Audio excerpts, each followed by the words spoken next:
अस्सलामुअलैकुम। M x Excel में आज हमारा चौथा लेक्चर है, चौथा टॉपिक है जी। ये हमारी शीट बन चुकी है। लास्ट लेक्चर में हमने ड्रैगिंग द टेक्स्ट के बारे में पढ़ा था। आज की इस टेक्स्ट में हम अलाइनमेंट्स के बारे में पढ़ेंगे कि अगर हमने टेक्स्ट की अलाइनमेंट्स करनी हो तो वो कैसे करते हैं। जैसा कि last software M S Word में आपने पढ़ा था, अपना मतलूबा टेक्स्ट जितने एरिया को आप सिलेक्ट करेंगे, यहाँ पे क्लिक करने के बाद ऐसे फिल करेंगे तो ये सिलेक्ट हो गया।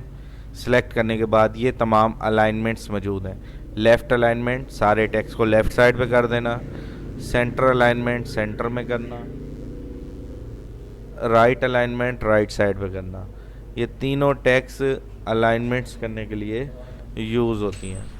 अब एक्सेल में तीन मज़ीद अलाइनमेंट्स हैं, बॉक्स अलाइनमेंट्स कहलाती हैं। मतलब कि इस सेल के बॉक्स में, मतलब ये ऐसे खुले हैं और अगर हमने इस एरिया को सिलेक्ट किया, बॉटम अलाइनमेंट बॉटम नीचे लगे रहना, सेंटर अलाइनमेंट दरमियान में करना, टॉप अलाइनमेंट टॉप पे करना।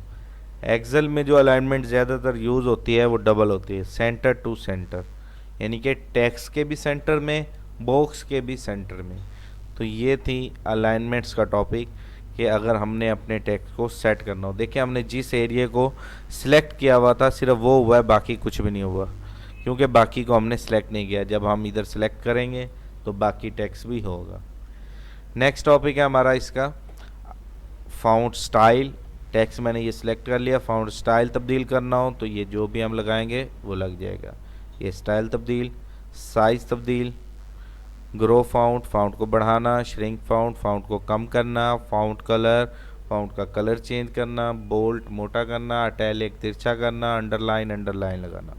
ये तमाम चीज़ें आपने एम एस वर्ड में पढ़ी हैं। सिर्फ इन दो बटन्स को छोड़कर बाकी तमाम बटनों की आपने प्रैक्टिस करनी है। अब शर्त यह है कि आपने जिस लाइन को सिलेक्ट करेंगे सिर्फ उसको सिलेक्ट करें। अगर फ़र्ज़ करो मैं इस लाइन को सिलेक्ट करता हूँ और इसका मैं ग्रीन कलर करता हूँ तो इसका ग्रीन होगा, बाकी का नहीं होगा, क्योंकि मैंने इसको सिलेक्ट किया है। मैं अगर इस लाइन को सिलेक्ट करता हूँ तो इसका कलर चेंज करता हूँ तो ये इसका कलर चेंज होगा। मैं इस लाइन को सिलेक्ट करता हूँ तो ये इसका कलर और इसका स्टाइल तब्दील होगा। तो ये है मज़ीद टॉपिक्स कि हमने अपने जिस एरिया को सिलेक्ट करेंगे वो चीज़ें सिलेक्ट होंगी और वो चीज़ें ही कलर तब्दील करेंगी, अलाइनमेंट्स तब्दील करेंगी।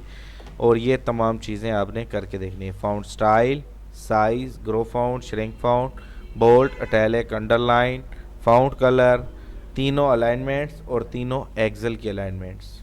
उम्मीद करता हूँ आज का टॉपिक आपको समझ आ गया हो।